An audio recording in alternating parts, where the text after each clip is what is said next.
missed Eric. It's totally been up her alley because she's like introvert from who knows. All right, we got someone without a mic there. I don't want you to hear. Eric, did you call me, Director Gibson? Yeah, just okay. You're here. I'm just doing a quick roll call, Okay. making sure that everybody was. Yep, everybody was there. And again, just reminder out there to please mute your microphones. We're hearing some back conversations, so please mute your microphones. Thank you. Okay. All right. Well, welcome to the August 3rd board meeting. This is Director Chair Gibson, and we will start our meeting today. Since we didn't lead off at our workshop with the national or our Pledge of Allegiance, we will start off with that before we get going. So if you could join me in the Pledge of Allegiance.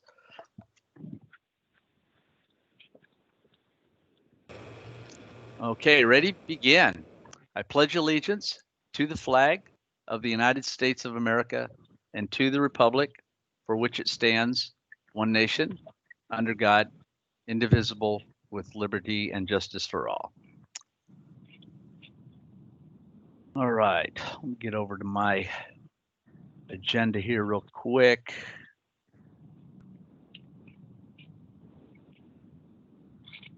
There we go. Okay, so we've got all members present. Just a couple of quick reminders. Number one, that this meeting will be recorded. So it is a recorded meeting. Again, as I said before, please make sure all microphones and cameras are off and muted. It makes the meeting go smoother, doesn't give any back sound, and just helps with control as well. So we appreciate that. And what else do we got going?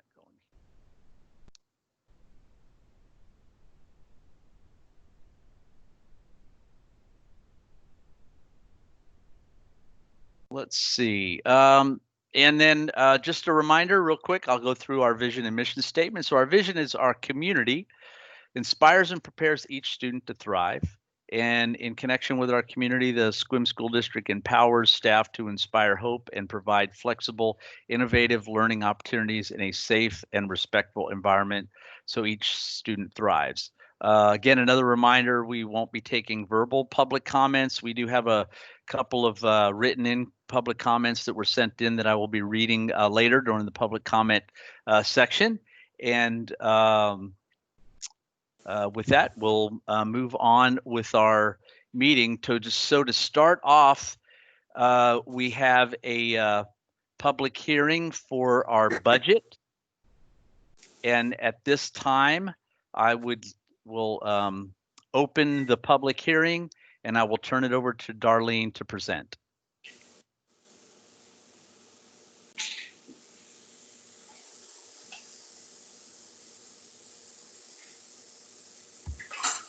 Okay, sorry, I was having trouble with my microphone.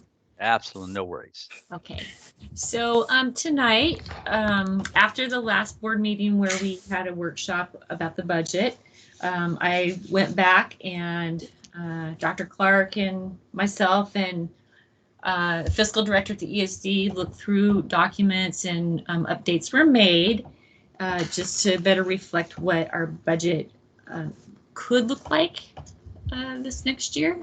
And so Tracy, do you have the complete budget, the F195 that you can put up so we can look at, I don't know, like the second page? Next page.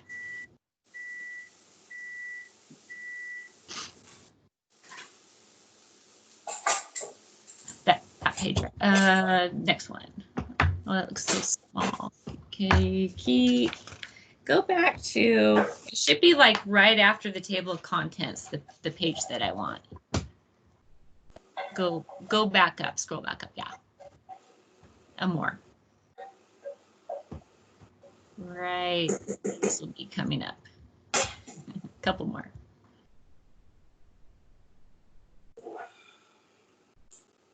right here. Okay, this is a summary, the budget and excess levy summary. This is a summary of what has been done for each of the 5 funds: the general fund, associated student body fund or ASB, debt service fund, capital projects fund, and transportation vehicle fund. And so last time I gave you a more of a PowerPoint to point out revenues and expenditures and kind of where those would come from and where the dollars would be going. This is an overview. This is an official document. This is a draft form of the F-195, and the F-195 will be Spoon School District's budget document once it's approved. So the things on this page right here are a summary, and they actually will also be on our resolution that you'll see tonight. So in the general fund, you can see that total revenues and other financing sources equal $41,210,165. And our total appropriation or expenditures is $41,193,875. We also need to take out $15,769, and that is the interest portion of the debt payment that we will make in December. That finishes up the kitchen and all the things that were done over on that part of the property. So the interest must come from general funds. So that's what the $15,000 is.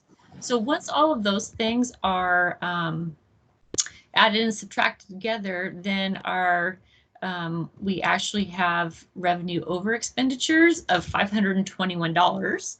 So that's great.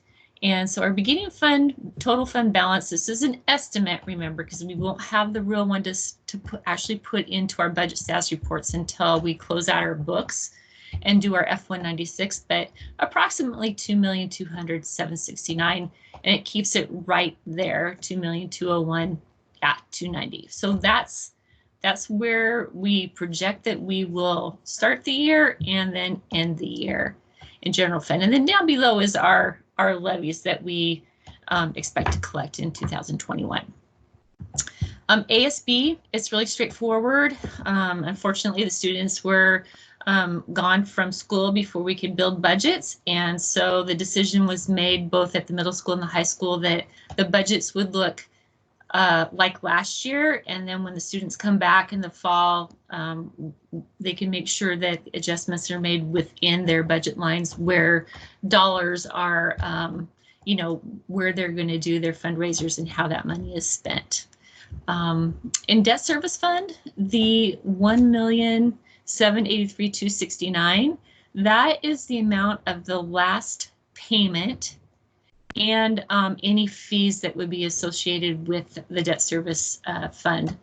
And so that would leave us with $64,339 when we're finished. Capital projects, that's where the local capital projects levy dollars will go into the capital projects fund. And that $1,762,500, that's the actual last payment that will get transferred to debt service fund, and that's part of that $1,783,269 in the debt service fund. The other $500,000 is just for capital projects fund expenditures. If we need work on any of our structures, something big were to break, like our heating system, things like that, things of a big nature that would be repaired or replaced. And in the end, our ending fund balance will be $303,068. The beginning total fund balance for the rest of these 4 funds is almost completely accurate. The only difference would be any interest that we accrued in July and August before we close our books. Transportation vehicle fund, we are bringing in our depreciation and a tiny little bit of local tax dollars, which is funny to me, but we still have a tiny little bit drizzling in, and then any interest. And so we've got $500,000 in expenditures. And so as we're looking at our bus list and which buses are falling off of the depreciation list, then we would want to replace those buses. Doesn't necessarily mean that we would get rid of the buses that fall off of the list, but they might be used for, like the smaller buses, sometimes they go to maintenance. Sometimes it might be an extra bus. So if one of the buses breaks down, then we have a bus. But just the planning of expenditures in case we need buses. And then our ending fund balance would be $374,750. So, and the reason that there's a, we're keeping, there's a couple funds where we are keeping funds in them. Transportation vehicle fund is one of them. If we have major breakdown of a bus, that also comes out of this fund. So if we have a transmission that goes out or an engine that goes out, anything like that can be taken out of transportation vehicle fund, and would be, because we're watching our general fund very closely with everything that's going on. Transportation vehicle fund would be used for that. Capital projects fund, there's a little bit left in there. So we are, we're depending on our community to pay their their local taxes. And that last payment is a very large payment, the $1,762,500. That's a very large payment, and that's dependent on a lot of those local taxes being received by us before we make that December 1st payment. But if we didn't, for some reason, we do have a little bit of fallback in that capital projects fund balance. Let's see here. Are there any questions on that? That is the summary of the budget. The budget resolution will say exactly that. It will have all of the total appropriation amounts for each fund as what will be going out. If we needed to go over any of those amounts for any reason, we would need to do a budget extension. And other than that, we will stick within the guidelines of the expenditures that are on this document. Great, thank you, Darlene. Good job and good explanations there. So this is just open to board members. So Director Koo, any questions? No questions about the budget in particular. I do have some questions about enrollment regarding one of the attachments. So if it would be appropriate now, I can ask it, or if that's a second part. Yeah, sure. Okay. Go ahead. I'm sorry I'm at home and I don't have my big folder of budget items, but ask away and then I'll see if I can answer it. Sure, and I guess it could be anecdotal. I think I've been pretty open with my anxieties around our enrollment and likely disruption to it one way or another. And believe you me, I hope I'm wrong in my pessimistic view of, what things may look like. But can you speak at all to the assumptions that you used, the underlying enrollment assumptions that you used, and your thought process there? Yeah, so what we did was we took enrollment figures, historical enrollment figures, and over the last several years, and then made 3 different columns to say, here is what the numbers actually we think would be the projected numbers, or there were like 3 columns, and one was more generous than the other 2, and the one that we chose was more just more careful and more reserved. And it was just based on a roll-up of students and what that would look like, and then taking into account that we could lose some enrollment. So that's how we ended up with the 2482, and then adding in ALE enrollment and running start. That's how we come to the 2,636. I've actually been really worried about that number. And that is the most reserved number, and it's all based on a pure roll-up of numbers from historical data. I've been worried about that. We get a lot of calls in our office about students who are being withdrawn from our school district, or can I enroll my students in the online academy? And as long as they're staying within our district, that's great. But what we really want is we want our students to stay in their buildings, and would draw in the students that, would fit in one of those programs. It sounds like we are doing that. So some of the families, like Jennifer said previously, were questioning, well, I want my children to stay home, so I need to put them in the alternative learning program, when really they could just work remotely from home and stay attached to their teacher, like at Gray Wolf or Helen Haller.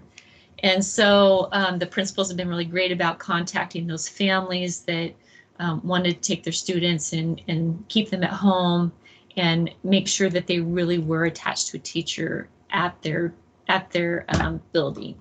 And I also heard recently that there are students moving into our area. I think there's been a lot of inquiries. So keeping our fingers crossed that our enrollment actually won't drop, but that it might grow.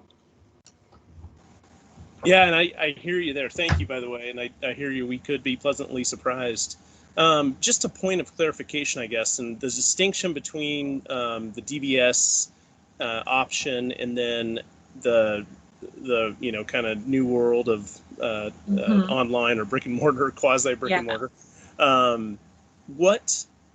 Which options are available or will be available outside of our school district geography? And I think this has to do with that, choice select capabilities.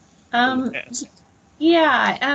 Clark can probably speak more to that. I know that we talked about choice transferring in students in certain grades where there would be room in some of those classes. I don't know how that looks now with remote learning, but I'm assuming that would still be available. And then as far as the Dungeness, the ALE program, we can only take 10% of students that live outside of our school district boundaries right now. So our program is basically for our school district area. It's not a statewide program right now. So the students coming from outside would be limited. That's the difference. Okay, great. Yeah, and we can get into that later. It's important, but maybe not entirely relevant to the budget here tonight. But I appreciate that perspective. No other questions. Thank you. You're welcome. All right, Director Jeffries. No, I would agree with that, and also put in how the importance of communicating what we're doing to the community so they know all these various options and what we're trying to do so we can keep as many students as possible within the district. I think that's very important. Other than that, to tell you the truth, I have not read all 117 pages of the 195. So I really appreciate the first 2 pages or 3 pages of summary and Darlene's explanation of it. And thank you very much. I know it's a lot of work, and I know it's really important to get it done and get it right. So thank you very much. Welcome. Yeah, thank you. And just a reminder, we'll be voting on this later under board business, but we do have the opportunity for some questions now before we get to that point. Director Stauffer, you're up. Yes, thank you. Just a comment. It is very important, as previous 2 board directors have mentioned, about community involvement, community outreach, telling our story. As it is, budgeting is a very complex piece of water to navigate through. So from there, I appreciate Darlene's attention to detail and keeping us up to speed on those particular items that we all have to pay attention to. And otherwise, that's all I have. Thank you. Great, thank you, Director Stauffer. And Director Pickens. Thank you. Question, appreciate your work on this. Question, I want to make sure that I have a good understanding of and this sort of relates to Director Kuh's question about the enrollment. If the way I understand it is from the beginning of the school year through December, the revenue that comes in is based on that budgeted enrollment, and that would be set even if our enrollment ends up being higher, like you had mentioned, our revenue would still be the same because it's off of budgeted revenue, but then it would true up from January on. Does that sound correct? Do I understand that correctly? Yes, yeah, that's correct. So every school district is the same, where we all receive apportionment based on our budgeted enrollment numbers, September through December. And then when January comes, then everything is trued up, and the remainder of the months we're paid the what's been, whether it's less or whether it's more based on our enrollment, then the apportionment will reflect that. Okay. Yeah. So even in the and if it's under what we had projected, then that would still be like you had said, that would then be adjusted after in January. Correct. Over the remaining 8 months. Yeah. Okay. I just wanted to make sure I understood that process as it's laid out right now. The only other question, I think I understand this right, but we usually build in some money in case we get unexpected sources, and I assume that that's been taken into account with this budget. Yes. So what I did was I built in, which is standard, I built in $1 million capacity on the revenue side, and then you build the same on the expenditure side, so that, if you receive unexpected revenue, then of course you're going to probably have the expenditure to go with it. But it builds that in so that, grants that are received that we didn't know were going to be applied for, someone, gives a large donation, all those kinds of things, then that's there to make your budget balance with those things. Then I also built in an additional $500,000 that it has to do with COVID. So we're getting the 600, and I can't remember what it all comes down. Not 699. It's a tiny bit less. And Jennifer's been working on that grant, and we have a list of things that grant will be spent on. So because I don't know where that's going to be spent yet, because she's building the grant, I built into a capacity accounting code. So we know that some of it we're going to be able to use in this school year, the 1920. We're already working on a claim for that. So the remainder of it would be next school year. So I had to build that capacity so that we would receive those dollars and then be able to spend those dollars. Okay. Or we spent them and then we'll receive them, whichever way it goes. Right. Yeah. Exactly. Yeah. And it's the I think you initially said it was $1 million on each side. Is that correct? Yeah. Is that a typical amount, or do we? Yeah, that's typical. I think 2 years ago it might have been a little bit more than that, but we're really keeping close watch on our budget. So to build in a bigger capacity, it's kind of loose, and we're not about loose, at all. And so thinking about the things that could come in, shouldn't, on the revenue side, it's not a big deal. If we spent more than $1 million of the capacity, we would have to do a budget extension. So you can see the concern, like we want to keep track of that. And $1 million should be enough unless something big is coming, like how I built the extra $500,000 for the COVID dollars that will be coming. Okay. Yeah. Okay. Great. Thank you very much. Appreciate it. You're welcome. Okay, great. Thank you again, Darlene, for the presentation. Appreciate that. And with that said, as I stated, we will be voting on this later. And at this time, we will close the public hearing for Director Gibson. Can I make a few comments, please? Sure. I'll let you, boss. There we go. Tracy, could you? I want to emphasize some things and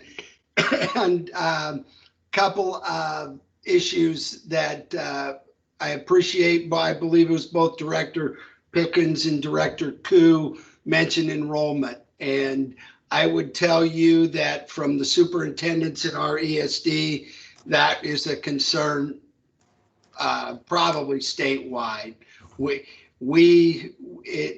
it's always a little bit of a guess when you estimate enrollment, but this year we are really stretching to make it. So in conversations that we had at the admin team level, we wanted to do as conservative a number as possible. And I hope it falls within those parameters. But the biggest number on this page that I want to point out is the very last number in the left-hand column, far left column, and that is our levy. This is the last year of our levy. We will be running a new issue in April for somewhere near that amount. I'm not sure, but if you look at 6.9 million, 41.2 million, we can't run this school in any way, shape, or form without this levy. And you're going to hear me talking about that a lot more as we get closer to a campaign and those type of things. So know that, and I think I have 100+ listeners to this.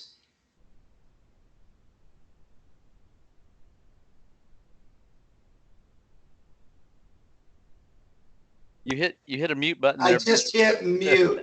It is essential and crucial that this levy be supported.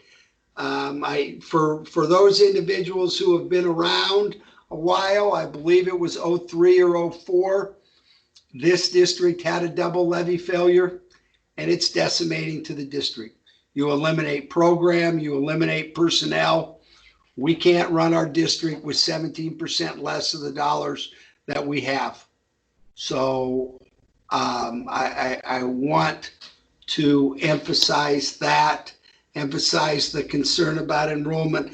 And the last thing that I want to talk a little bit about, after I spent some time here probably and got a handle on the budget and got a handle on our situation, I want to say it was October or November, I started making the comments that next year we will have less employees than we do this year. And I'm here to tell you that we have approximately 17 less employees this year, around 11 certificated, that includes one admin position, and about a half a dozen classified. So this budget, that is reflective in the decline of enrollment, not because of COVID, not because of other situations. When you lose students, you lose revenue. So I do want to point those things out and make note of that before the vote comes, or I guess the vote comes. If anybody else has anything, I just wanted to make those points. Okay, thank you. Thank you, Dr. Clark. Okay, with that said, we will close the public hearing and move on to the rest of our agenda. So first up, we have the approval of our minutes from our July 20th regular meeting. Mr. Chair, I'd move to approve as presented. All right, thank you. I have a motion. We have a I'll second. We have a motion and a second. Any discussion on the minutes? Hearing none, all those in favor signify by saying aye. Aye. Aye. Aye. Aye. Any opposed? Same sign. All right, motion carries. Next up, we have our agenda. Any changes to our agenda? There are none. All right, hearing none, do we have a motion to approve our agenda? Yes, motion to approve from Director Stauffer. A motion, do we have a second? Second. All right, a motion and a second. Any discussion?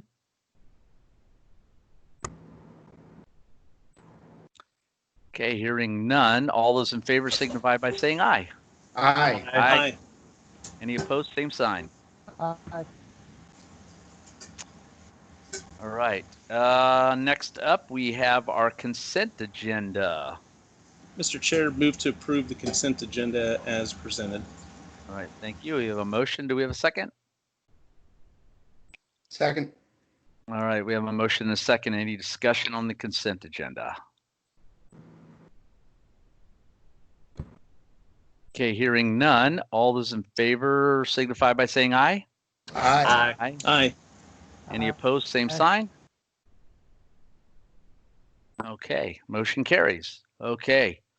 Moving on, we move on to public comments. So we're not taking verbal public comments, but we do have a couple of, find where I'm at here, written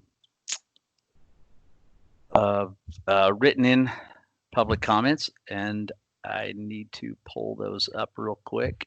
You get my multiple screen here, find the page and move this over so I can read it. All right, so first up, we have a comment from one of our teachers, Carol Harms. I support a remote start to 2020-2021 school year based on the following facts. The number of cases in Clallam County is rising, with the health department reporting 97 cases of Friday morning. Over one half of the teachers who responded to the SQUIM Education Association survey preferred remote start over an in-school start. We know that under normal circumstances that every teacher would prefer to be in the classroom. This indicates a serious concern among school staff regarding safety and should be a serious consideration to the school board. Number three, major holidays have been followed by a spike in cases due to families participating in social gatherings. The placement of the Labor Day holiday at the start of our school year unfortunately means that there will be an anticipated spike in cases at that time. Number four, lack of adequate testing and contact tracing capacity. I would also like to suggest that decisions to move forward with phased introduction of in-school services should be data-based and that students with higher transmission rates be the last to return to an in-school model. That's one comment. Second up, and if you could scroll that down a little bit for me, Tracy. Or is that me? Do I need to do that?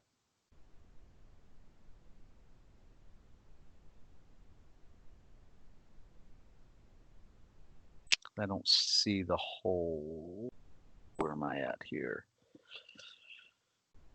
There we go. From Susan Dwyer, school middle school teacher, school board members, the only way to guarantee student and staff safety is to be completely remote until the 5 criteria set by Superintendent Reichdahl are achieved. Even one preventable death is a travesty, and any COVID-related complications would be asking too much of our community. It will be inconvenient, it will be difficult, it will be tiresome, but it will be safety. I have taught for 34 years, 14 of those for SQUIM School District, and I ask you to follow the well thought out criteria set up by our state superintendent and keep our students and staff safe. Thank you. Thank you for those comments. And this ends our public comment section of the meeting. And again, a reminder, if you have further public comments, that you can send those into the district for the next meeting. All right. Next up, so we don't have student board representatives full on board at this time, but we will have them for our September meeting. And next up, we have our regular board communication. So we'll start with Director Koo. All right, thank you, Director Gibson. Don't have too many things to share, but just do want to stress my gratitude, at least for my chair, as far as all the work that's been going on. I've been privileged to chat with a number of folks, parents, some educators, everyone in between, health professionals, and I just really appreciate the engagement on this very charged topic, and look forward to discussing shortly under board business. The other comment I wanted to make was an equal amount of gratitude about the communication, and also stress that in times like these and in the new models of education delivery and how we interact with families and parents, that we really have to pursue excellence in regard to communication. So I'm grateful once again to have a designated PIO on staff, and look forward to her good work to keep the community well informed about what's going on, because the immediate woods that we're addressing, of course, is our plan for the fall and COVID and navigating through those troubled waters. But right around the corner, not only our EP&O levy, but we've got a significant amount of needs in our district, not the least of which being technology, that we need to be interacting with our community and continuing to have their support, or gain the trust where it may be needed, for their financial support for our schools. We knew this going into the school year prior to any mention of coronavirus or bat soup, but it's only become more stressed and perhaps more punctuated of a need. So appreciate all the efforts from our staff. These are extraordinary times, and your true professional colors are shining through, and I look forward to celebrating us being on the other end of all this. Thank you. All right. Okay, thank you, Director Koo. Next up, Director Jeffries. Thank you. Yeah, I'll add on my appreciation for the hard work the staff has been doing, especially that the task force restart staff group. Like I said, I've been looking at lots and lots of reopening plans all across the nation and the state, and I think the one that's being finalized for our brick and mortar and remote learning are some of the best I've seen. So I look forward to that being accomplished and bringing excellence in education back, to our students as best we can, given these this COVID crisis. I did have the pleasure last week of interviewing a couple students for the student position, and I guess we have a couple interviews next week for the student rep, and very impressive, and I'm really appreciative of the opportunity to do that. I also noticed there are about 131 people on this board meeting. Personally, I would like to see that at every board meeting, and sometimes we get very few people actually tuning in, and I realize tonight very important decisions are being made, but we make important decisions all year long, and there's important information presented all year long that I think more people need to hear. So welcome, and thank you very much.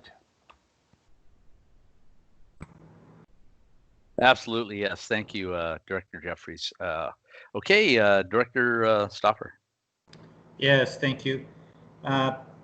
Yes, a lot of shout outs for our community for joining us tonight. As we were setting up for this meeting, I had 10 texts asking how to get onto the link. So I hope all those folks have joined that other 130. But tremendous outreach by our PAO and district staff. Just two items. WASD networking calls continue. Next one's on Thursday. Very helpful with presenting the lay of the land of what we're involved in. And then on the legislative side, tomorrow there's a LegRep 101 at noon, and I think Director Jeffries has signed up for that. There's still time for other folks, myself and two other board members from around the state are presenting at LegRep 101. And then our caucus for Director Area 4, which is the 15 school districts in our region, is on the 11th of August at 10:30. And then our General Assembly is on the 25th of September which, as a reminder, is all virtual. I'd like to thank Dr. Clark for clarifying the budget and FTE count, because that's very important as we navigate through this. And from there, all the other stakeholders and partners that have been in dialogue with this reopening plan, that's Child Care Task Force, YMCA, Boys and Girls Club, our library, our community, First Teacher, all those are important for partnerships.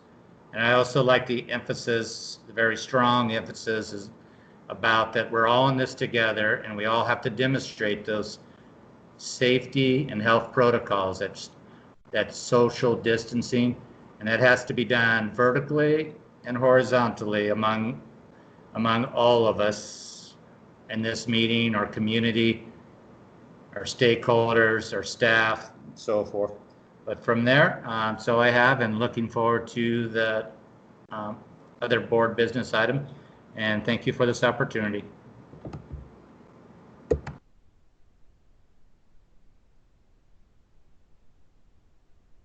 Okay, thank you. Thank you, Director Stauffer. Next up, Director Pickens. Thank you. Just piggyback on top of what Director Stauffer said.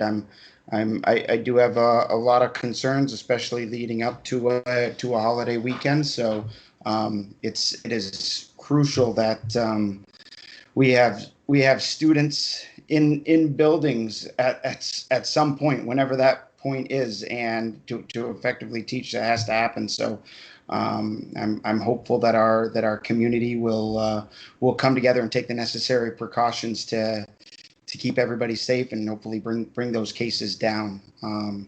I know I see a lot of fellow educators on the call as well, and this is typically a point in time when we're planning for the fall. And right now, I know there's a lot of folks that are sort of in limbo right now, not sure which direction they should be going, and they're gonna regardless, it's gonna look different than anybody has planned in the past. We know that it's gonna be different, and so there's a lot of folks that are having to change everything that they do and find new ways to effectively teach. So my hat goes off to the educators right now that are having to rework all that they do. So there are still a lot of concerns out there, and I'm hopeful that things will get better in the near future. But I want to keep focus on the safety of our staff and students, of course,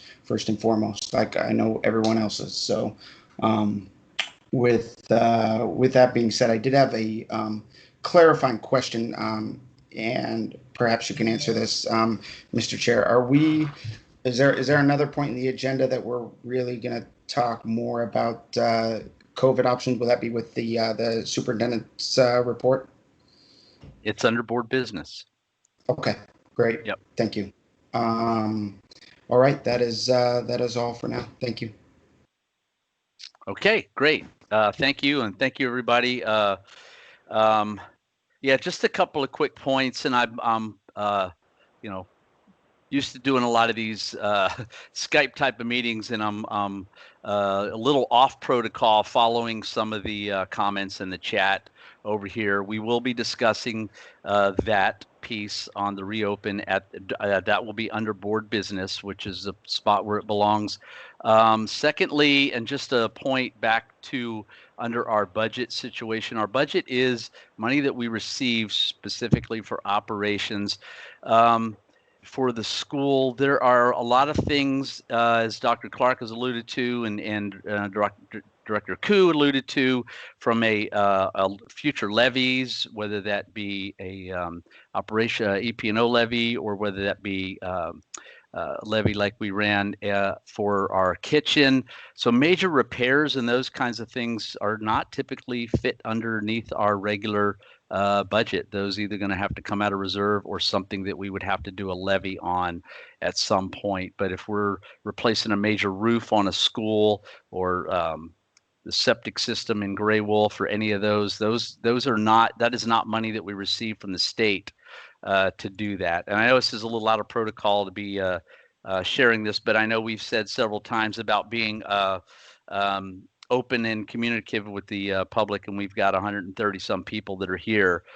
So I just wanted to kind of share a little bit of that based on some of the comments that have been in the comment box. But other than that, we will be discussing the rest of that later, and so probably that will be coming up here very shortly. So with that, I will finish with the board comments and move on to our superintendent report.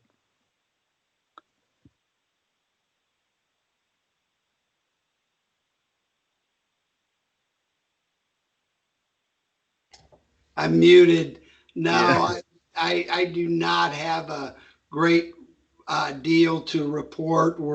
I've been working on the levy and the capital projects issue along with this.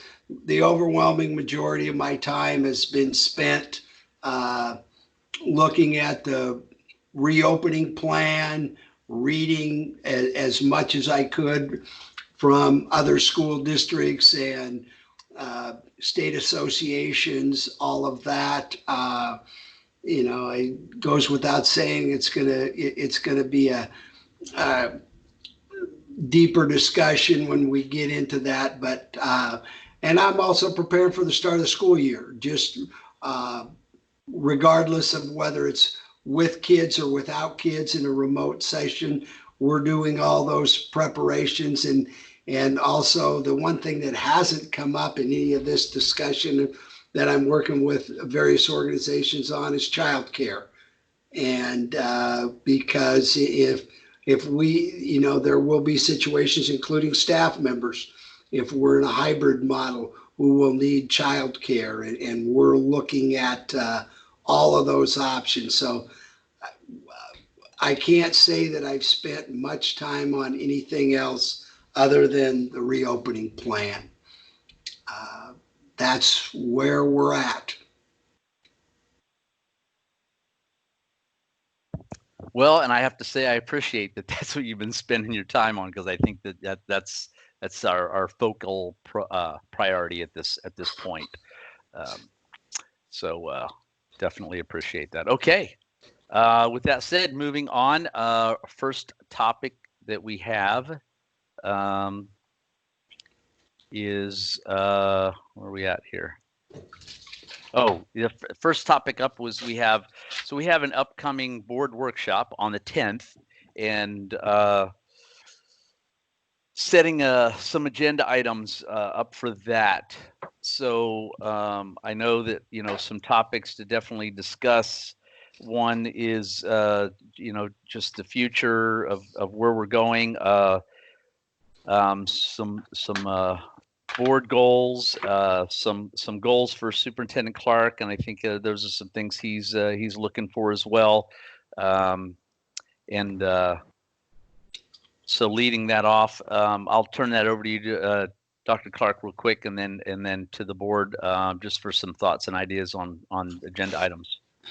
Well, I know Tracy's been compiling a list. We're looking at a 4-hour meeting, and I think the most important, obviously, the reopening is going to be a little bit of the conversation, but we also have to talk about what your goals are for the district, what your goals are for me. I know Director Jeffries has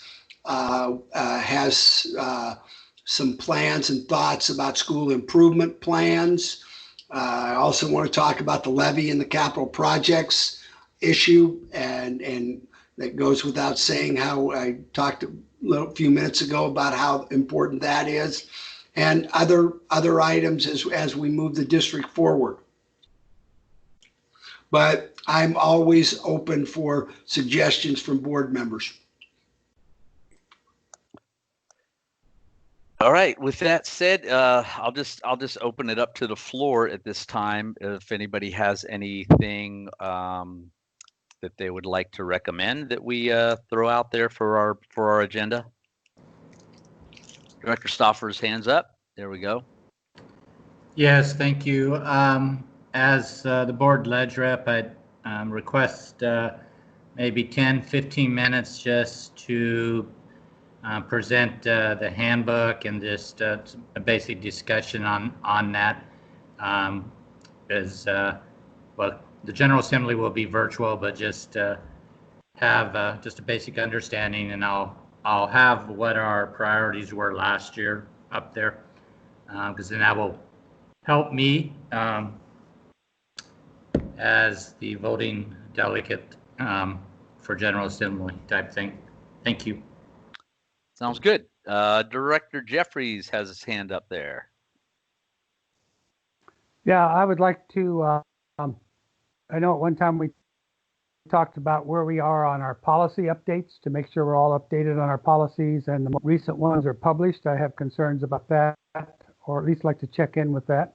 And then also our equity policies, achievement gaps and equity issues within the district that may or may not have been exposed by the COVID situation, but that's a big issue around the state, and I think within the community also. So I'd like to at least have a short period of time to address that or talk about it. Thank you. Sure, great. I think those are definitely good discussions to have. Director Pickens or Koo, anything to add? No, just I'm on board with what's already been mentioned. So. All right. Director Stoffer, do you still have your hand up, or did you re-raise it? There you go. Sorry. That's okay. Okay. And I would say, I know we're on a tight schedule there too for next week. So if there is anything that comes to mind, then I would say what might be a good time frame to kind of close that out. Wednesday latest. Maybe shoot an email to myself and Dr. Clark and Tracy regarding those.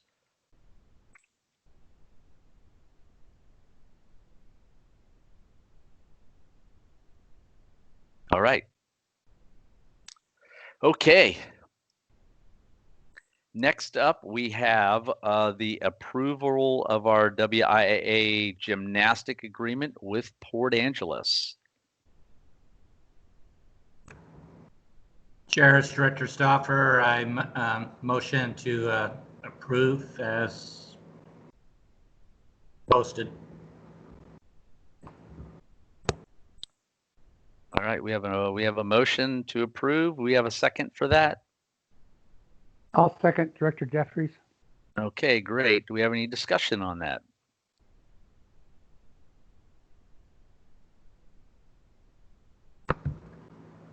All right, hearing no discussion, all those in favor signify by saying aye. Aye. Aye. Aye. Aye. Any opposed, same sign. Okay, motion carries. Next up, we have approval of our 2020-2021 calendar adjustment. And it looks like we've got a couple of items there. Move our January 25 PL to January 29.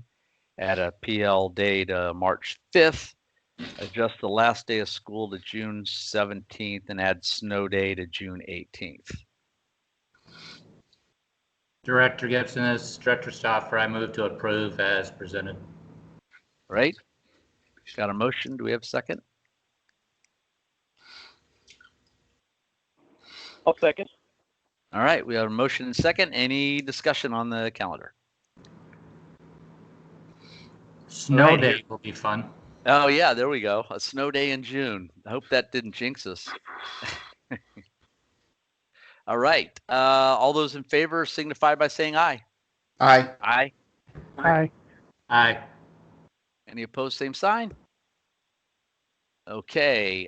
Next up, we have the approval of our budget resolution. So this will be a roll call vote. So first up, we'll need a motion. Move to approve the 2021 budget as presented. I'll second. All right, we have a motion and a second. Any further discussion or questions on the budget? I have one. This is Director Jeffries. All right, Director Jeffries. The roll call vote will substitute for our signatures, or will we have to come in and sign?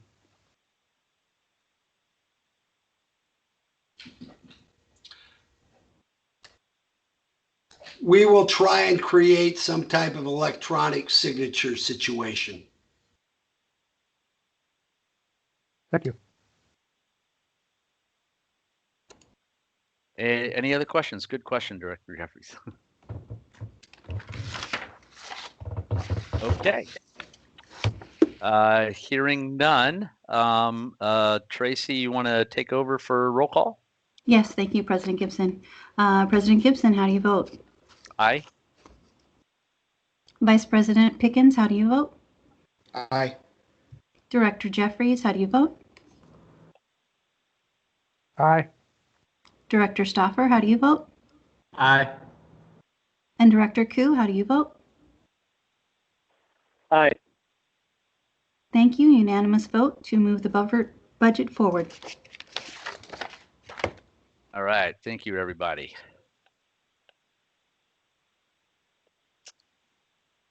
Okay. With that said, next up we have our discussion on the approval for our reopening plan. So we've heard some different things. I think this is so I guess to lead off this discussion with a question. Director Gibson, I'll take over for just a brief second. Okay, go ahead. I'm going to show some what I sent you yesterday afternoon, evening, and I'm going to bring forward a recommendation. Okay. At that point in time, that opens the discussion on that recommendation, on the movement that we have towards this. So that's where I would suggest we go from there. So the SEO, I lost it.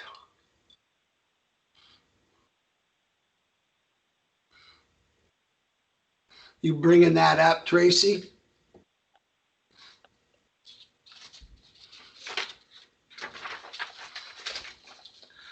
Okay, I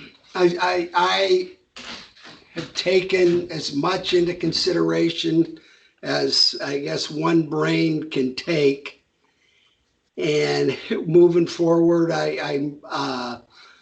the board of directors asked to see the survey that the SEA took, and there it is in front of you.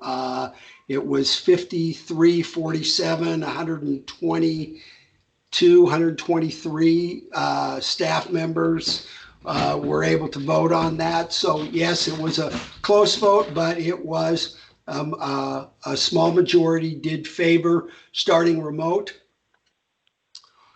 I've spent a lot of time over the last month with Dr. Allison Unthank, and I think she's a community treasure, and I've really appreciated what she said, what she's done for us.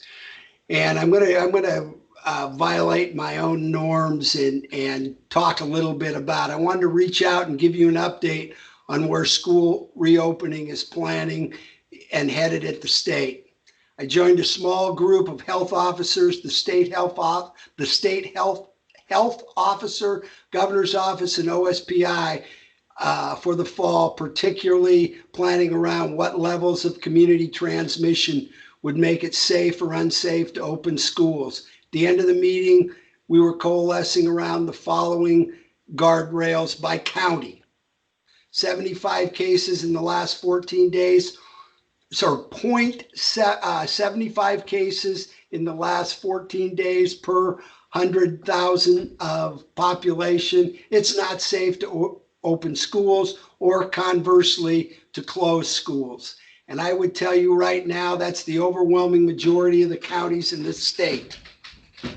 25 to 75 cases in the last 14 days, 100K, weigh additional factors like testing adequacy, trajectory of infection numbers, ability to accommodate distance learning, recommend at least open elementary school given the low transmission from children under the age of 10. 25 cases in the last 14 days per 100K, quite safe to open schools with appropriate distance, opening of grade schools for in-person learning. 10 cases in the last 14 days, safely to fully open schools, allowing desks to be closer than 6 feet. There's only about 2 or 3 extremely small counties that fall into that realm. As of July 29th, we were at 27.6 cases in the last of our 100,000. That will be reopened, or that data will be updated at the end of the day today. Our last sentence is, I would be shocked if we were above 75 cases per 100K come fall. We're in fact very likely to be at less than 25. This hasn't been finalized yet at the state level, but I wanted you to all have this framework. And like I said, I talk about where that is. I also want to share with you, and if you looked at the Peninsula Daily News yesterday, most of those cases in the last 2 weeks are in the West End. In Squim, we've had 2 cases in the last 14 days. So I think the trajectory in Squim as we speak is going down. In the county, it is going up a little bit on the West End. I want to talk about the financial impact to district and the employees. First and foremost are the health of our staff, students, community. I recognize that completely.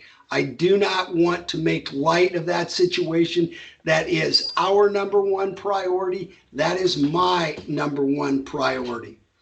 On the same token, I would be remiss if I did not mention the financial impact to this district if we start completely remote.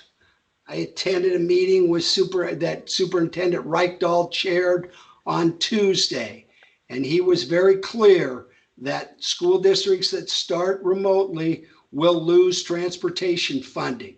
If they go all year remotely, they'll receive little, if any, transportation funding because it is not protected in statute like a lot of our other funds are protected.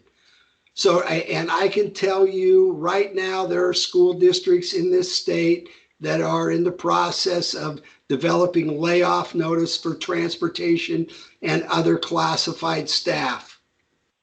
This could very well mean layoffs or furloughs in the transportation department, which may extend to other employee groups.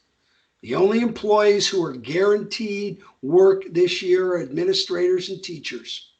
Layoffs and furloughs are not optional. We will not have the money to pay people not to work. Last year was a different story. Our budgets, Governor Inslee and the OSPI guaranteed our budgets through August 31. As was talked in the budget hearing, our dollars are tied to our enrollment. Additionally, we have an EP&O levy in February. I talked about that. All decisions made this fall will impact that ballot measure. I respect the fact, I mentioned that. In respect to the individuals who are health impacted about returning to school in brick and mortar model, there are multiple leave plans that are available, federal, state, and local. We already have one employee who has chosen to take leave for a long period of time. I'm not sure this person will be the last. Move forward, please, Tracy. We did our extended school year and it was successful. I talked about that. I'm not going to rehash things that we've already talked about. One of the quotes that I love Superintendent Reichdahl to say was that there's never been a bigger moment to re-examine our education system and improve our practices to further close opportunity gaps.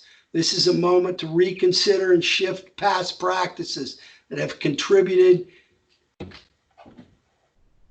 You lost me, Tracy. That have contributed to racial inequality and lack of equitable opportunities for so many of our students. I trust your first priority will be safely open schools, but I also know you're committed to use this moment to build more transformational systems for our students. That says a lot to me. So I want to come back and say that, like all of you and everyone on this call, I've spent practically every waking moment over the last 2 weeks ruminating about this situation. You saw the SEA staff at 53-47, a close vote. The teaching and learning task force were split 50-50 to support a full hybrid or 100% remote learning. Because of this, I'm going to try and break this tie. And I'm recommending to the board that we start with a hybrid model, AABB, with around 200 kids. That's an arbitrary figure. It could be less than that. It's about, on an AABB model, that's 25 kids in the building in any building at one time. I would start OPA at 1 day a week for K-5 and another day for 6-12. That would be all students. They could adequately social distance in that building. That is not a dramatic change from what they currently do. Students currently attend school 2 days a week and get some enrichment on the other days. Most of the children that I'm suggesting attend the school will be special education and tier 2 students who have struggled. Criteria for these students will be established in the next week or so as to meet the needs of these students. As I talked about in ESY, we have a legal obligation to educate children with IEPs. The COVID pandemic does not relieve us of that legal obligation. I've met with Mrs. Langston and we've talked about some of those students who we need to fulfill the obligations, and primarily that it can only be done on site. All teaching staff will be in the building and expected to follow health and safety protocols, social distancing and participation size of meetings. Meeting guidelines will be established and measures strictly followed. All other students will receive virtual instruction from their teachers. The parameters of this will be worked out. Continuous Learning 2.0 will be described and implemented over the next few weeks. Opportunities to meet with their students either virtually or in person will be set up. I should say before school starts. Meetings are in person. Social distancing protocol will be maintained. Any student who desired full virtual instruction would be given that opportunity. This may be done through classroom instruction or Dungeness virtual school. Meals will be provided to all students in a model that will be publicized. Successful operation of this model, 2 to 3 weeks, will generate more students on campus. This also assumes COVID cases are continuing that are at a rate that is acceptable to Dr. Unthank and ourselves. The next round of students would be K1 students at the elementary, 6th grade students at the middle school, and 9th grade students in the high school. It would continue to be a hybrid AABB model. The rotation would continue if benchmarks continue to be met. I also have to emphasize that if the benchmarks aren't being met, we won't extend enrollment. And if the number of cases in the county, or if we have a COVID case, then that we could go to complete virtual.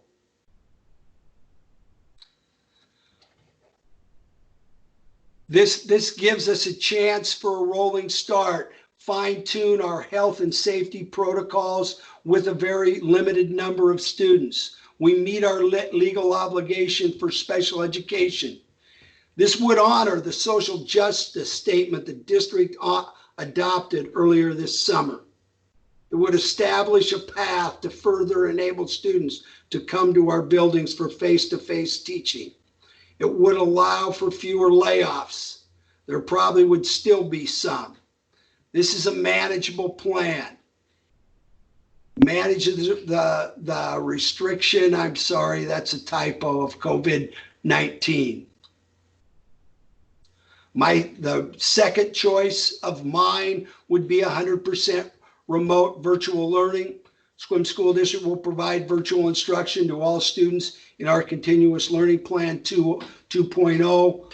All teachers will be expected to be on campus delivering instruction. Teaching and learning will be providing the parameters of all instruction and instructional models. This information will be released in the next couple weeks. Teachers will be expected to communicate with parents, students on a regular basis. This will be monitored by administrators. All other parameters described and above that are applicable to this model will be in effect. I also want to talk just a little bit about in our meetings with Dr. Unthank.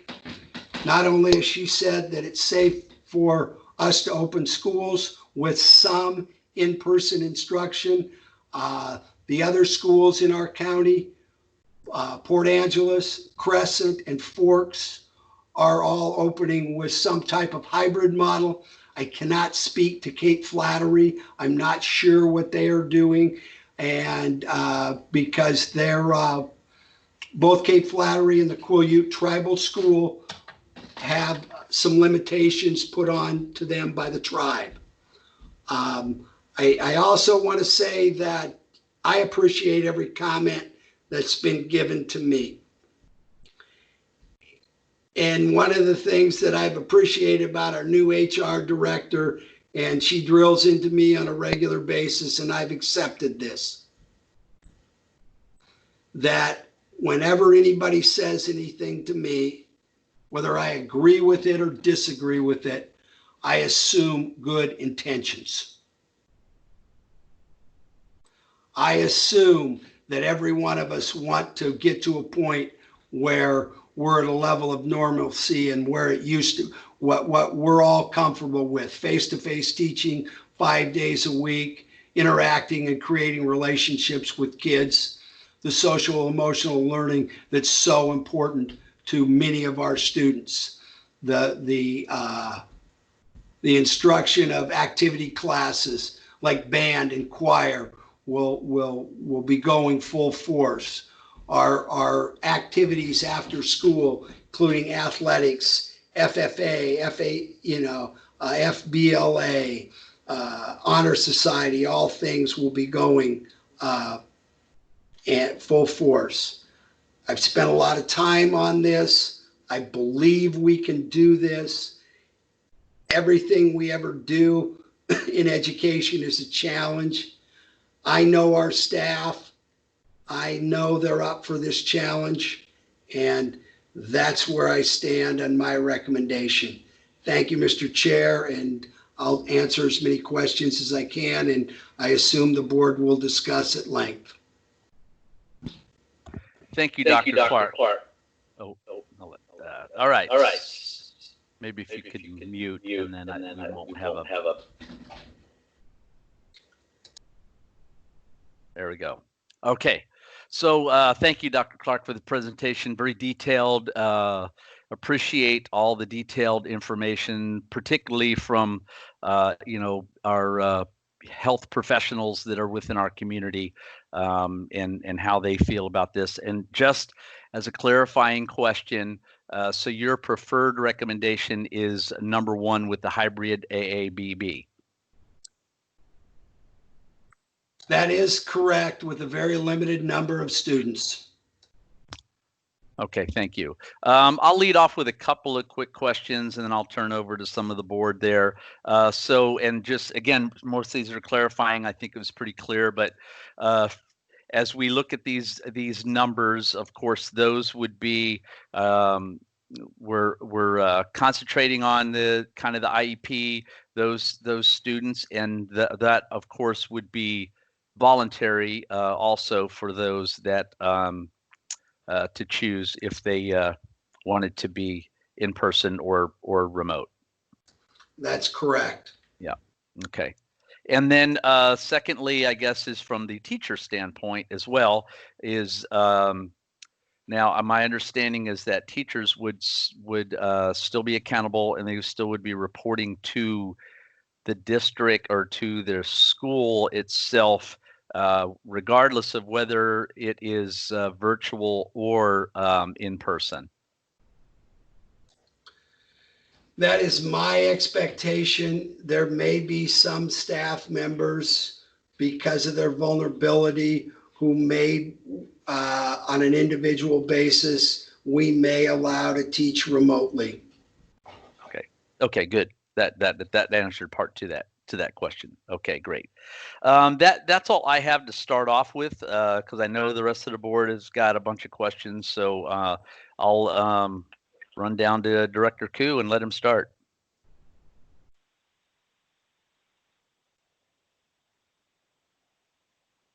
And I know he was having some connectivity issues, so I'm not sure if wondering if he'll be able to jump in.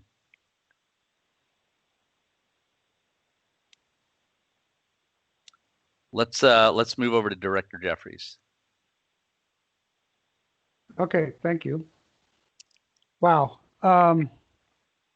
Depending on how the motion is worded, I would really like to support Dr. Clark's recommendation. I think it's really important to get kids and teachers back into classrooms.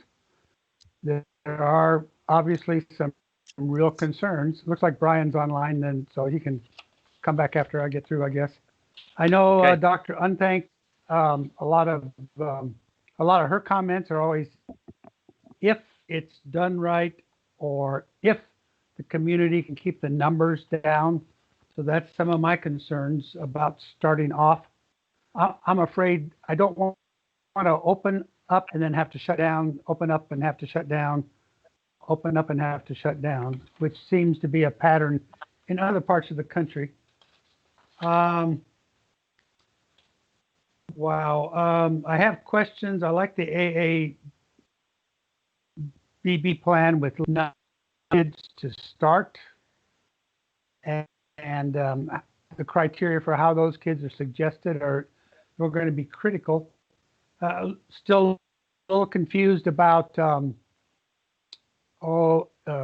starting on going back to school, brick and mortar, and DVS. If a student or a family chooses Dungeness Virtual School to start, can they stop DVS and then go back to the classroom, or vice versa? They start in the classroom and something happens, and can they then switch over to DVS? My preference is for them to be remote learners. So I encourage Jennifer, encouraged by her statement about getting clarification out about what that means, and the preference to be remotely learning with their teacher. But can they go back and forth from classroom to DVS and DVS back to classroom? That's a question. I would yield that to Jennifer, I believe, or Principal Riccobini. I believe they can, but they may have to wait till semester. Dr. Clark, I can if you'd like me to do that now. Please. Okay. Yeah, Director Jeffries, they could go to DVS and then go back. I wouldn't encourage it for a couple of reasons. It's a different system and it's a different curriculum. So if students are in DVS for a short amount of time or even for a semester, and then they transition back to, like, let's say Grey Wolf, like we talked about before, they're going to be going from one curriculum to another, and they're going to be going from one teacher to a completely different teacher. So again, I want to reiterate, even in a hybrid, if a student wants to be 100% remote, they can stay attached to their school and attached to their teacher. They do not have to go to DVS, but they absolutely can, and they're welcome to, but I wouldn't suggest going back and forth between the two. I don't think it would be beneficial to the students. Yeah, that's kind of my feeling too. Depending on what that teacher is able to do remotely and in the classroom, I like your synchronous live streaming kind of idea, or videotaping classrooms so kids could see their teacher even though they were remote, and the kids in the classroom could see their teacher as well. But I encourage you to make that clear in your communication to the public exactly what the options are and what they would look like. I think there's some confusion in my mind, at least, about, you know, what kids and teachers will be doing during the day, and can they go back and forth. So I really appreciate that. The only other comment I have is during the presentation from the task force was that, heard, comments like ton of work to be done. Things are on order. We hope to be ready by.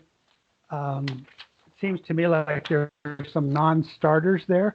So if we voted for the AABB start and things weren't in place and things did not come in as hopeful, would we just start 100% remote regardless? That is correct. I will make the determination that we're ready to go. So And even though we might, we've ordered $150,000 worth of PPE, and we're told we're going to get the first shipment in later this week. But obviously that's one of the contingents. We joined a cooperative of school districts around the state to get the best price. We went through ESD 112 to get that, and the shipments are starting to come in. But other things like that, falls on the custodial maintenance staff, Sonia Bittner, and some of those things. It falls on all of us. And if we're not ready, I'm not going to start. so I don't know how we would word that in a motion exactly, or how that sentiment, but it sounds like if we voted for option A, whatever your recommendation that you just gave us, you would have the option to make that null and void. If you determine things were not ready, we'd go to 100% remote. Correct. And the other thing is, the other issue is, if our numbers were to skyrocket, and they'd have to skyrocket, they couldn't just increase. Yeah. But if they skyrocket, Dr. Unthank makes that decision. Okay, good. And one more. Let's say we go 100% remote, and we decide October 15th, we can go the AABB model. Would that require an affirmative vote by the board at that time? I would say no, but I don't know that it would require a vote, but there would need to be a great deal of discussion over that. It's not something that I'd call you up at 10 o'clock on the 14th and say, hey, we're starting school tomorrow. And I don't want to be flip, but there would be a lot of discussion. And I think if we were to pick a day, it would be in consideration with Dr. Unthank. We'd have to be following the numbers and the parameters that were set up, whether it be by Clallam County, the state, Washington State Health Department, all of those situations. You know, and it would be a law, and the numbers would have to be continue, the trajectory would have to be going down. Hey, it looks like we can do this on Monday, October 8th or something like that. Then we have to give people a solid 2 week, notice. And to be clear, I do not believe the board needs to approve that, but in fairness, I would check. Okay, and I lied. I have one more question Okay. about the transportation funding. And I realize that's a state law that we are funded by the number of seats that are in the bus, kids in the bus determines the funding. I also know there are a lot of very large influential districts that are starting around the state with 100%. I assume they're facing the same transportation funding concerns. Do you think there'll be pressure? Is that enough pressure on the legislature, the governor's office, to somehow remedy that so districts, maybe they're not held harmless, but can recover some of that funding? I know that's. I know, I will speak to that. Superintendent Reichdahl spoke to that, and I will try as best I can to rehash his words. He would agree that that's a policy, that's a possibility. But one of the things that he described in deliberate terms is most of our funding is protected in statute. And because of the McCleary decision, the Paramount decision, what we get for our teaching staff, what we get for basic education and all those programs, they're protected in statute. Transportation funding is not protected in statute. And the fact that our state is looking at anywhere from a $3 to $5 billion shortfall over the next 2 to 4 years, depending on the data you read. While I couldn't in good conscience tell you that it's no possibility whatsoever, I have to believe that the possibility is slim. Okay, thank you for that explanation. That's something to ponder. I don't know that I could vote to open schools just because of that reason, but it is a real concern. I agree. Okay, thank you. I guess we can go back to Brian now. If that's okay, Mr. I think President? so. And just as a reminder, because we don't have a motion on the table as we address our questions towards the presentation itself, or if someone's ready for a motion, we could have that as well. All right, quick sound check. Can you hear me? Yes, I muted myself before I said yes. Go ahead. Thank you. I think Director Stauffer and I might be vibing on the same wavelength, so I'd like to offer a motion that the school board, under recommendation by Superintendent Clark, pursue recommendation number 1, the hybrid AABB model, and in doing so, give Superintendent Clark, or reaffirm Superintendent Clark's authority to modify the model as needed per the variables involved, and to defer to the chair in consultation with the vice chair and superintendent whether any future modifications need to come back to the board for approval. That was a mouthful, but I think very Did you get the spirit of that, Tracy? Yeah. And this Director Stoffer, I second that. Okay, great. Okay, so Mr. Chair, could I just the last part of his motion? Could I get a clarification on that? I want to make sure I understood it correctly. Absolutely, yeah. Sure. The intent of the last part was just to address Director Jeffrey's concern as far as modifications to pursuing AABB. Obviously, a week from now, things could change that would derail that pursuit, and it may move to an online only. The spirit behind my statement in the motion was recognizing the authority of the chair in consultation with the vice chair and superintendent to determine whether or not any further modification would need to come back to the full board for approval. Thank you. But if that's any consternation, I'd be happy to modify. This is Director Stoffer. I think all of us are individuals, and all of us, our voice counts and there's Open Public Meeting Act requirements. There are state requirements that boards have to vote on it, and so I would like to see us continue the work that has done this last 6 months, where all of us were brought to the table for discussions, and that would be the only if Director Koo would take a friendly amendment on that original motion. I think at this point, because, well, no, the motion hasn't been read back. So yes, I would accept the friendly amendment. And I agree with Director Stoffer, just knowing that unless it's emergency, we need to give 48 hours notice for a board meeting.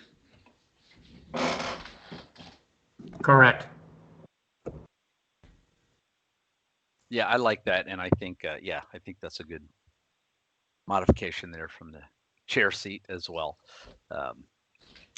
Okay, so the motion basically is to approve recommendation number 1 with given the authority to Dr. Clark to make that determination if any factors come up to make it where option number 1 does not look feasible to be able to operate, whether it be we don't have the stuff to do that, or there's safety issues that arise and increase in numbers, and we would work on that progression as if that's, I think that's the gist of what we have. Is, would that be correct, Director Koo? Yes, that's correct, and I am prepared to speak to the motion once appropriate. Okay, well, we have a motion and a second, so we can open that back up to discussion. And since you laid out the motion, I'll let you start there, Director Koo, and we have some hands up.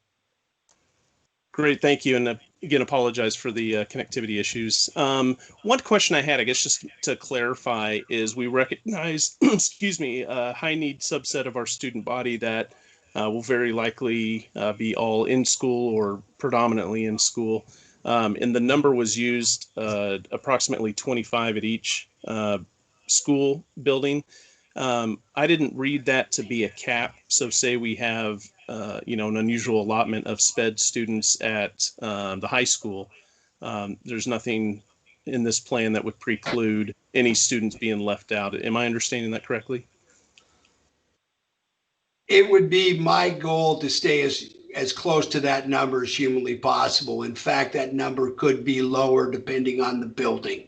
But I think it's important to stay true as we start out and to make our progression. It would be my goal to stay as close to that number as humanly possible. Okay, I guess the follow-on question would be just clarification on how that would be prioritized. That would be prioritized through, I will sit down with Mrs. Langston and the building principals, and we will. So when I say 25, remember, it's 25 at one time. It's 50 per building. So 25 A students, 25 B students. So there'll be 50 students attend each building in the AABB model. And that OPA will attend school 1 day a week. So I believe we can meet the needs of those of 50 students in each building. I don't think that we'll need to go over that number, and we will work that situation out. Great, thank you. And I guess the only other comment as to why I'm prepared to vote in favor of the motion is the flexibility that the first recommendation does give. I understand there's a significant amount of consternation, my family included, on obviously facing this virus, operating within the parameters of this, and but also getting our students re-engaged and, as appropriate, re-socialized. So I appreciate the thoughtful work on this as a moving target. And like I said, I'm prepared to vote in favor of the motion as such. Right. Thank you, Director Koo. So let's let Director Pickens jump in. He hasn't had an opportunity to talk yet since we, so we've got all hands raised, so we'll go there.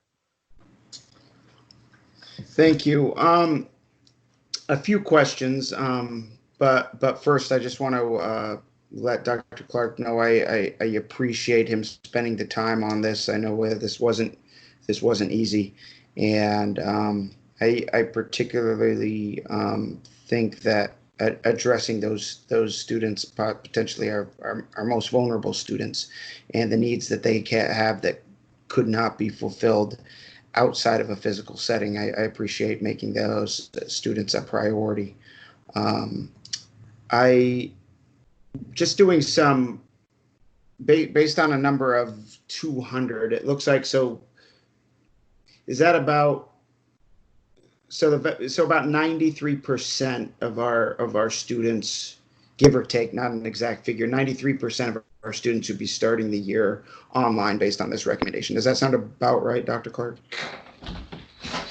I think I could accept that, somewhere between, 90, 91, 92, 93, depending on how many students. Going back to the enrollment question, but Sure. I can live with that number. Okay.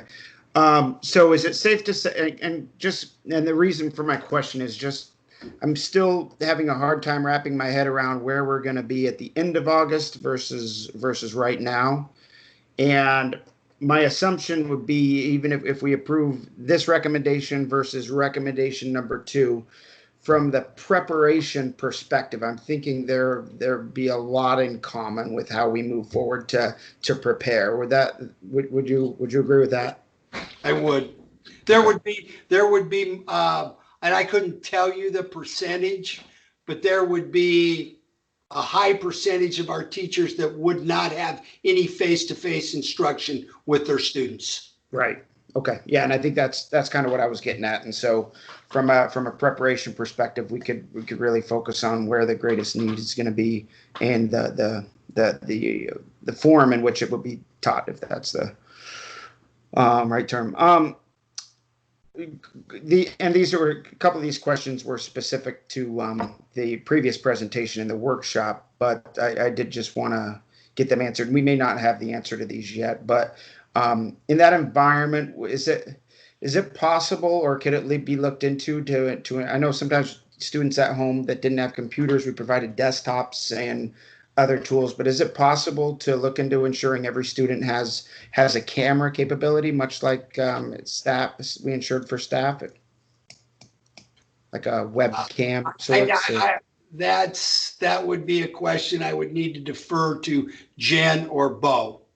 But yeah, I can look into it, but I don't, that's not in my wheelhouse. Okay. And I know that there's some limitations right now with IT as well. So, a question about the masks.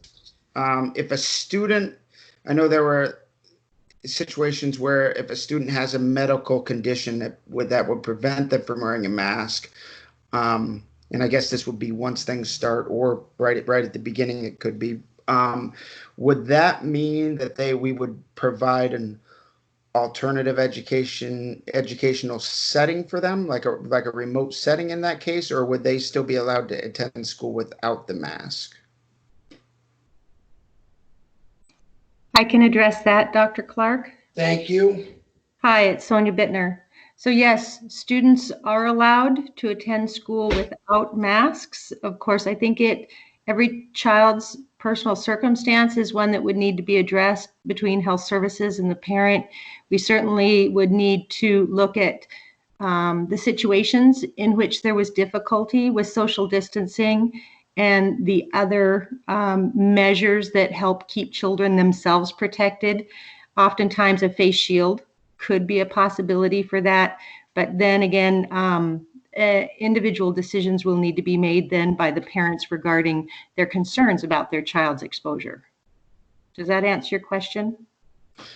Yes, and I guess, and maybe this would be something you could speak to too, but I guess my concern is, even with a mask, does a mask make it increase the risk to the safety of staff if it's just if it's a face shield as opposed to the mask, and if that's something that we've looked at?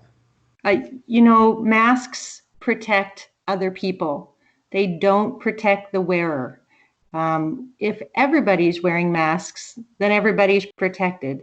But certainly for every person who does not wear a mask, that is one person who could, either while asymptomatic or, pre-symptomatic, be able to expose others to the virus should they be carrying it.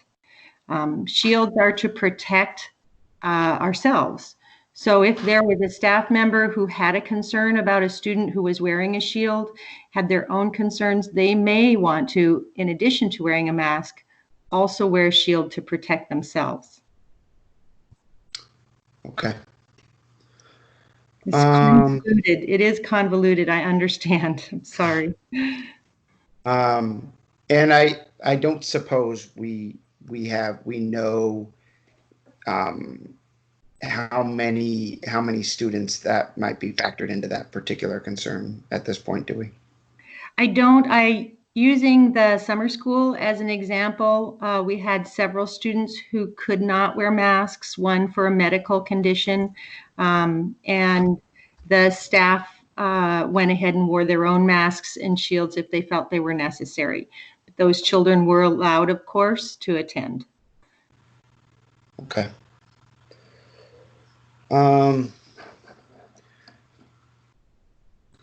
So if I believe with the proper amount of protocols, I do support many aspects of recommendation number 1. My concern would be the thresholds at which we would then move up to moving more students into the school,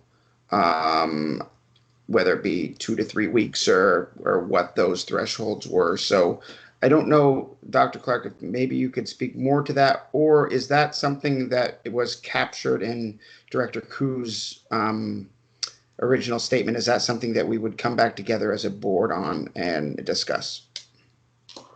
We would I would not make that decision unilaterally or arbitrarily. I think we work on the benchmarks. We see how we're doing this, and some of it's out of our hands, right, in the sense that it's in Dr. Unthank and all of Clallam County's hands. Even again, I go back to what I said a few minutes ago. Even if SQUIM proper is doing the greatest job in the world, if other municipalities in Clallam County aren't, we're at their mercy. So we have to encourage that. We have to look at how things are going. We also have to gauge the apprehension of our staff as well. I mean, there's just multiple criteria. that I will have to look at as we move forward. And I say I, and it starts out as I, but it ultimately ends up as we.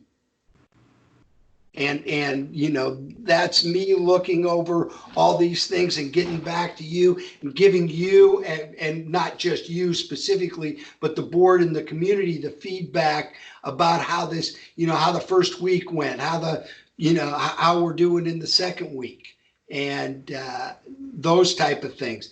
I mean, we've talked earlier about communications and Megan and the PIO, but realistically, I think for the first few months of being in school, it's going to be communications on steroids.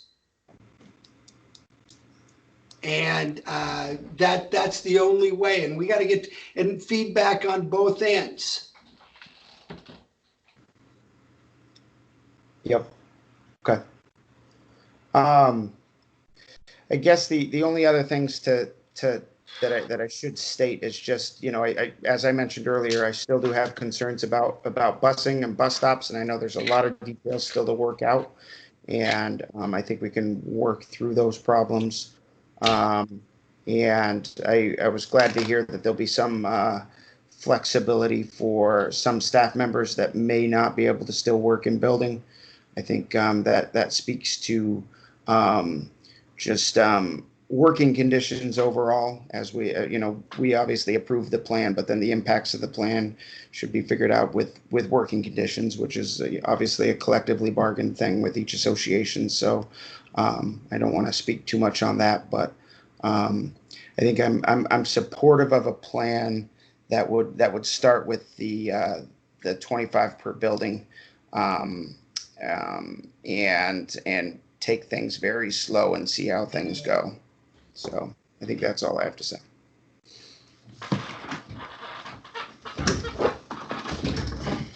Okay, great. Thank you. We'll move back down to Director Stauffer. Give you an opportunity there. Yes, thank you. And I appreciate all the comments from my colleagues. And again, the reopening task force, just a tremendous amount of work that has occurred in a very short time. And for me, excuse me if I'd say this, but tomorrow's the Coast Guard's birthday. And so in my lens, I always think about, are we ready for operations and are we safe to sail? And those are words I used. I spoke with Dr. Clark about. And what are the showstoppers that we wouldn't be ready for ops? And some of those are, when's the arrival of our PPE, things like that. And what I've heard tonight, and then in previous discussions, is that I myself can put my trust and faith that our superintendent to go forth and make those decisions, and he will keep us all informed. The biggest thing on this is about we, and that's the community, that's the business owners, that's the healthcare, that's our staff, our bus drivers, our custodians, us as board members. We have to recognize that this is very fluid, and we're going to have to be flexible with that. But superintendent has pretty much, I'm pretty clear where the table that's been set for us. And with that, I have no problems with voting in favorably. There's one question though. I want to make sure that there is outreach by teachers, that there is a connection, because a lot of the feedback that came to me from the spring change was that we didn't connect with all of our families. And I want to make sure that we are doing that. If that's a drive-by by a high school teacher to a house and wave, we need to know that we're making those connections. And I would like to be updated on where we stand at those connections, and that all hands are on deck on this to reach our students. Otherwise, again, thank you. And community who's listening, you are part of this also. You need to be involved. You need to walk the talk. You need to do your social distancing just as we do. And you need to wear your mask if you're able to. And we're all in this together as a community. Thank you. Okay, great. Director Jeffries, back to you. Wow. Okay. Thank you. Let me just say, first of all, I kind of appreciate the reverse order for a change so that I can hear what all the other directors are saying before I speak.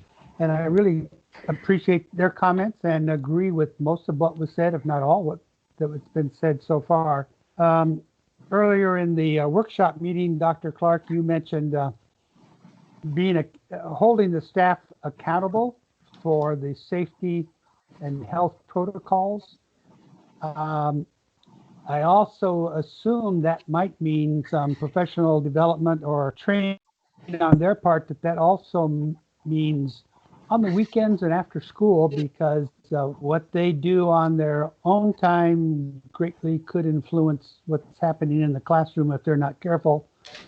But what is that? How is our bargaining agreements or memos of understanding, or well, even our insurance, our the risk, Washington risk, what does that do to our liability and insurance if our staff, as humans will, become cavalier or lazy as time goes on?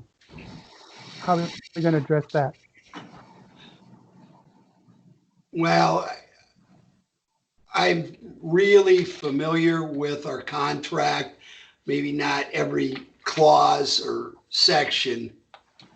Most contracts have a clause in them that administration cannot involve themselves in the personal lives of staff, or words to that effect.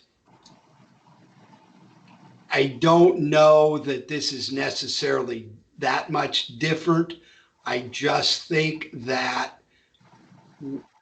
you know, for lack of a better way of saying it, we're going to have to be a nag about it. And we're going to have to continually remind people. Earlier on, 2 or 3 of us spoke about Labor Day. I know what I'm doing on Labor Day, and it's not leaving the community of Sequim. And I doubt that we have anyone over at our house. And if we do, it might be, you know, one of our family members. But I when I look out and I watch the national news and I see these huge parties, there's nothing else to call them other than parties. And I think of the, you know, irresponsibility of those situations. That's the best we can do. If we have an employee who attends one of those 150 people party and ends up getting COVID or whatever, that's a situation we'll have to deal with on an individual basis.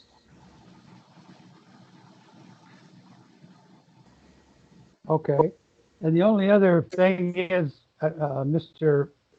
President Gibson, is, I hate before I can vote for or against this motion, I'd like to have Tracy read it back to us. We've gotten the gist of the motion and what people think the motion is, but I don't know what she was able to capture, but I'd like to hear exactly what we're voting on. Is that possible? I would think so. Is that you have that, Tracy? I would love for that to be possible. With the virtual meetings, I rely heavily on the recordings as I'm watching the chat and people come and go. President Gibson, I think you surmised it well. I've written notes as well, but basically move forward with the AAB model, supporting Superintendent Clark to modify the plan if he needs to, bring it back to the board when decisions need to be made. That's what I have on my scribbles. Director Koo, does that summarize, does that pretty much hit it all for you? Yeah, that definitely does. And, without getting down a rabbit hole, as it's been said before, I absolutely trust Superintendent Clark to do the appropriate thing. Just to avoid confusion, the chair does set the agenda. So I don't know if that was a confusion on some folks' part, but I was intending to capture originally, but it does appear to be superfluous otherwise. But yes, as it was read back was the intent of the motion. Plus, Tracy, this meeting is being recorded, and Yep. we could listen to all our conversation at a later date to make sure the what we expressed is implied in the motion, but what we expressed in the discussion is followed through with. Yes, it will be available for be able to be listened to. For clarification. Okay. Yep. Thank you very much. Yes. Okay. Seeing a couple of hands there. Director Pickens, did you have your hand back up? Yeah, Mr. Chair, just also, and I, especially seeing as I sit on the agenda, setting meeting with you at all, but also knowing that we do have additional board meetings between now and the start of school, would it be fair to say to have a check-in anyway in the next board meeting just to see where we're still at? Is that a fair request?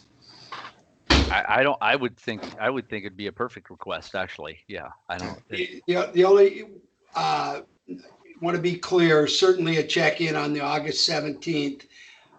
Right now, August 10th is a workshop, and we'd have to change that to a meeting and a workshop if we wanted to take action. You cannot take action at a workshop. Yeah, correct. Yeah, no, and I wasn't thinking at the workshop, but just where things do change, and that was one of the reason I asked one of my very first initial questions. The preparations are all the same regardless, and I think that's important. But yeah, I think it's important to check in and potentially check in on the meeting after the workshop as well for potential action. Although hopefully things are going well, and I hope that cases will be actually moving the opposite direction, going down. So hopefully that's the case. Thank you. Okay, thank you. And just kind of a little opposite of what you were saying there, Director Jeffries, from the reverse order. Sometimes as chair going last, I feel like I don't have anything to say because everything's already kind of been said. But I will say this, there just I'm ready to vote in favor of this motion. And as I stated earlier, nobody's ever been put in this position before, and this is a new position that all of us are in. Dr. Clark's done a great job of putting a presentation together. The task force, appreciate all the work that they've done. We've got the recommendations of Dr. Unthank. I will go out and say that we have this on our shoulders because one, we're elected officials, and that's what we were put in this place for. And secondly, I don't think that we've had a lot of favors done to us by the governor and Superintendent Reichdahl by kind of leaving that up to our decision, which has its pros and cons. But we'll lay that out there. I've had an opportunity, and I know like we all have, the health concerns of everybody is definitely a top of mind. But at some point we have to make some motion or some movement to some sort of a regular classroom, and starting with those with the need, I think is a good starting point. I think these are safe numbers to look at as well. And we will see, I guess. Director Pickens, did you have something else there? Nope. Sorry about that. Okay, they just pop on and off, so I just want to make sure. Okay. With that said, we have the motion on the floor in support of recommendation number 1 for a hybrid model with the Dr. Clark having the prerogative to adjust but communicate with the board as that is done based on the needs and the concerns of the COVID as it changes as well. So with that said, all those in favor of the motion signify by saying aye. Aye. Aye. Aye. Aye. Aye. Any opposed, same sign? Okay, with that said, motion carries unanimously. Thank you. I'd like to thank the board for having faith in myself and the staff. We can do it. There's very little doubt in my mind. It's going to be a tough chore and we got a tough road, but we owe it to the kids. And we can do it. Couple just announcements, some texts or emails that have come to either myself or a board member. Families over the next 10 days, we're going to figure out who those kids are. Families will be contacted. We don't have those answers right away. You should, if your child will be one of those coming to school in an AABB model, you're going to get contacted here relatively shortly. It won't be at the end of this week. It'll be sometime, hopefully next week. Another question that came up was in regards to testing. If a student shows symptoms of the COVID,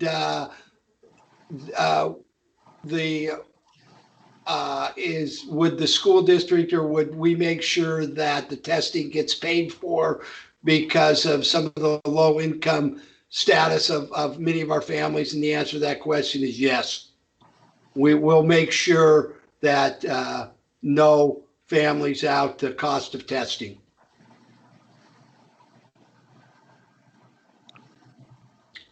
Okay, great. Thank you.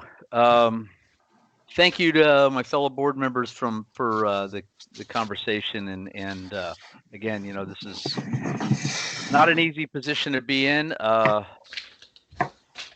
and just appreciate everybody's thoughtfulness. Really appreciate again to the staff and Dr. Clark for all the work on this. Before we close, does anybody have anything else for the good of the order? Mr. Chair, just one thing, Yeah. if I could. Sure. I just want to reiterate the fact that there is some work to do with and all of us, but maybe community members as well from a lobbying perspective. But we absolutely need to make sure we hold our state accountable when it comes to funding. And now is not a time where we have, especially in a hybrid model where we have less transportation, less buses. That's not going to help matters at all. So I just want to make sure from a funding perspective that, even in the community as well, that we're all on the same page. This is not a time to be cutting funding in any way. We're going to need more staff, not less staff, to make this thing work. Absolutely. Thank you. And to kind of tag along with that, and I know it's been said a couple times as well, that there are going to be some that are not going to be happy with this decision, but at this point, this is where we're at. I just ask, the community and those that are listening, be supportive. Feel free to send us your questions and concerns. But we've got it. We are the leaders, not just within the community, but you parents are the leaders as well, and also with your students, your kids, and teaching them this is what we're doing. This is how we do it. And if we all work together on this, we can make this work. And it takes the entire community, as Director Stauffer alluded to quite a bit earlier. Appreciate that. So thank you, everyone.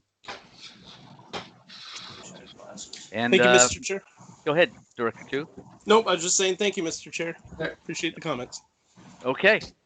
All right. If we have nothing else, Director Stauffer almost got you out of here by 8, and we will adjourn the meeting, and everybody have a good evening. Thank you all for. Great Thank meeting. you. Keep your masks on. Yep. Keep your Thank you. mask on. Thank you very much. Thanks for all the